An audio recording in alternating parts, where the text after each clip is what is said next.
হুগলির রাজহাটের ভাটুয়া সংহতি ময়দানে এসে উপস্থিত হলেন হুগলির সাংসদ রচনা বন্দ্যোপাধ্যায়। এদিন হুগলি লোকসভা নির্বাচনে বিপুল ভোটে জয়ের জন্য তৃণমূল কংগ্রেসের পক্ষ থেকে তাকে সম্বর্ধনা প্রদান করা হলো। এদিন সভায় দাঁড়িয়ে রচনা বন্দ্যোপাধ্যায় বললেন, যারা তাকে ভোট দেয়নি তারা বুঝতে পারেনি তৃণমূল এইভাবে চলে আসবে, আর যারা লকেট চট্টোপাধ্যায়কে ভোট দিয়েছেন তারা এখন মাথা চাপড়াচ্ছেন এই ভেবে যে লকেটকে আর খুঁজে পাওয়া যাবে না। এছাড়া তিনি সেই বিজেপি কর্মীদেরকেও আশ্বস্ত করলেন যে তিনি তাদের পাশেও থাকবেন এবং বললেন যারা তাকে ভোট দেয়নি তাদের কাজ তিনি সবার আগে করবেন।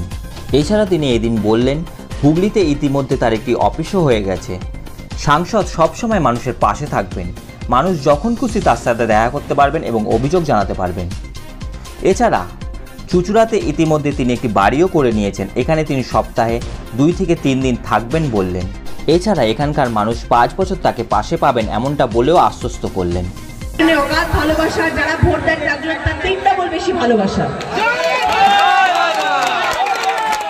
কারণ যারা ভোট দেননি তারা বোধহয় ভাবতেও পারেনি যে তৃণমূল এইভাবে চলে আসবে। তারা এখন মাথা চাপড়াচ্ছে। যারা বিজেপিকে লকেট চ্যাটার্জিকে ভোটটা দিয়েছেন তারা এখন মাথা চাপড়াচ্ছে, হায় রে ভগবান কি করলাম রে আমরা, লকেট তো চলে গেল কোথায়, আর তো তাকে খুঁজে পাওয়া যাবে না জীবনেও, তাহলে আমরা এখন কোথায় যাব। চিন্তা নেই, রচনা ব্যানার্জি আছে আপনাদের সাথে। যারা দেননি ভোট তাদের কাজ সবার আগে করবো। আমার সাথে থাকবেন, আমার পাশে থাকবেন এবং এই চুঁচুড়ায় যাতে আমি ভালো কাজ করতে পারি, আপনাদের সকলের সুবিধে অসুবিধা আমি দেখতে পারি, তার জন্য দাদা আমার সাথে সবসময় থাকবেন। তথা আমার সদস্য যারা সবাই রয়েছেন, ব্লক সভাপতিরা রয়েছেন, প্রধানরা রয়েছেন, সবাই আমার সাথে থাকবেন। সবার মিলিত প্রচেষ্টায় ভালো কাজ হয়, একার দ্বারা কিচ্ছু হয় না, আমি তাদের ভীষণ বিশ্বাসী এবং আমি সবসময় সেটাই বলে এসেছি। আগামী দিনেও যখন আমি কাজ করবো আমি আমার দলকে সাথে নিয়ে কাজ করবো এবং সবাই মিলে একজোট হয়ে কাজ করবো, তবেই আমরা ভালো চুঁচুড়া উপহার দিতে পারবো সবাইকে।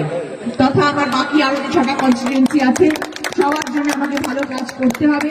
আপনারা সাথে থাকবেন, আপনাদের সাথে আমি সবসময় দেখা করবো, কথা বলবো। আমার অলরেডি অফিস হয়ে গেছে দাদার কৃপায়। দাদা আমাকে এখানে সুগারদারপুরে অফিস করে দিয়েছিলেন, আমি অনেকদিন ধরে মাথা খাচ্ছিলাম দাদা আমার অফিস চাই, আমার অফিস চাই। দাদা আমাকে কার্যালয় ছিল তৃণমূলে, সেটা বলে সেটা এখন থেকে এমপির অফিস হয়ে গেল, সাংসদের অফিস হয়ে গেল। আমি সেই অফিসে থাকবো, আপনাদের যখন যখন যা যা প্রয়োজন হবে অসিতদা থাকবেন, আমার এখানে বাকি যারা প্রধানরা রয়েছেন তারা থাকবেন, তাদের সাথে আপনারা যোগাযোগ করবেন। তারপরে যদি মনে হয় যে না কাজে কিছু অসুবিধা হচ্ছে, কোনো সমস্যা আছে, তাহলে তো সাংসদ আপনাদের সকলের সামনে সবসময় থাকবে। আমার অফিস আছে, আমি যখন আসবো আপনারা সবাই আমার সাথে দেখা করতে পারবেন। আপনাদের যা যা অভিযোগ আছে সেটা নিয়ে আপনারা আমার কাছে আসতে পারবেন, কথা বলতে পারবেন। আমি সবার সাথে দেখা করবো, কথা বলবো, আপনাদের কোনো চিন্তা নেই। এবং আমি আমার বাড়িও এখানে করে নিচ্ছি, চুঁচুড়াতে আমি আমার বাড়িও করে নিচ্ছি, আমি এখানে থাকবো, সেই সপ্তাহে 2-3 দিন থাকার ইচ্ছে আছে। আমার অফিস এখানে, আমার থাকা এখানে, আমি 5 বছর আপনাদের পাশে আছি, আপনাদের কোনো চিন্তা নেই।